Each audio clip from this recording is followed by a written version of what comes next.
မင်္ဂလာပါရှင်ကျမကတော့ SKT ကျောင်းမှာကျောင်းထားနေတဲ့ကလေးတွေရဲ့မိဘပဲဖြစ်ပါတယ်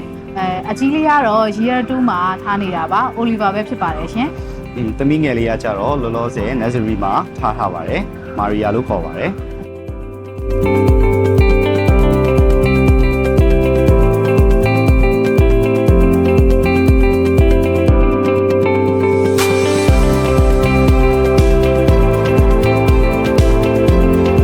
ဒီကျောင်းကိုဘာကြောင့်ရွေးချယ်ဖြစ်တာလဲဆိုလို့ရှိရင်ပေါ့နော်တီချယ်တွေရဲ့နှွေးထွေးမှုတီချယ်တွေကလေးတွေပေါ်မှာထိတ်ခဲလုပ်ပေးမှုကိုလည်းသဘောကျတယ်ကလေးတွေကလည်းကျောင်းဝင်းထဲကိုဝင်လာလိုက်တာနဲ့သူတို့ရဲ့ဒီကဘာငယ်လေးကနှွေးထွေးပြီးလုံခြုံတယ်လို့လည်းခံစားရတယ်ပေါ့နော်အဲ့ဒါကြောင့်မလို့ရွေးချယ်ဖြစ်တာလဲပါတယ်နောက်တစ်ခုပေါ့နော်စာအသင်ပြပိုင်းမှာဆိုလို့ရှိရင်လည်း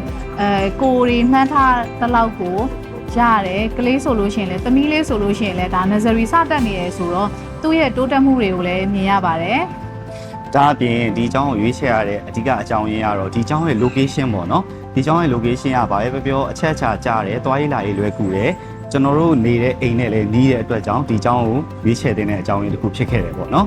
ဒီကျောင်းမှာထားရခြင်းအဖြစ်ပေါ့နော်သမီးလေးရဲ့တိုးတက်မှုတွေကိုကြည့်မယ်ဆိုလို့ရှိရင်လည်းသမီးလေးကအများကြီးတိုးတက်ပြောင်းလဲလာတာကိုမြင်ရတယ်ဒီကျောင်းမှာသင်လိုက်တဲ့စာတွေကိုအိမ်မှာ apply ပြန်လုပ်နိုင်တယ်အိမ်မှာပြန်ပြီးတော့မေကပြန်ပြီးမေးတဲ့အခါမှာလည်းသူအကုန်ပြန်ပြောပြနိုင်တယ် English ဘိုင်းမှာဆိုလို့ရှိရင်လည်းသမီးလေးကဒီကျောင်းမတက်ခင်မှာအရင်မပြောနိုင်သေးဘူးအခုဒါ nursery တစ်နှစ်မပြီးခင်မှာနေမယ်မာရီယာလေးကအရင် English လို့လည်းပြောနိုင်တယ်သူကိုယ်သူအရင် handle လုပ်နိုင်တယ်social ဘိုင်းနေဆိုလို့ရှိရင်လည်းတငယ်ချင်းတွေနဲ့ဆိုလည်းအရင် friendly ဖြစ်ပြီးတော့မှ social လည်းအရင်ကောင်းလာတာမြင်ရပါတယ်ဒါအပြင်ဒီကျောင်းမှာအားသာချက်တစ်ခုကကြတော့သမီးရဲ့တိုးတက်မှုနှုန်းတွေကိုတစ်ပတ်တစ်ခါတီချယ်တွေကလည်းအိမ်ကိုဘာတွေတင်လိုက်တယ်ဆိုတာကိုပြတဲ့အတွက်ကိုဘာပဲပြောမိဘတွေအနေနဲ့သိရတယ်ပြန်ပြီးတော့လည်းသူ့ဘာတွေတင်လဲမေးလို့ရတယ်သူကလည်းပြန်ပြောပြတယ်အဲ့ဒီအတွက်တော့မှန်းထားတဲ့ထက်ပိုပြီးတော့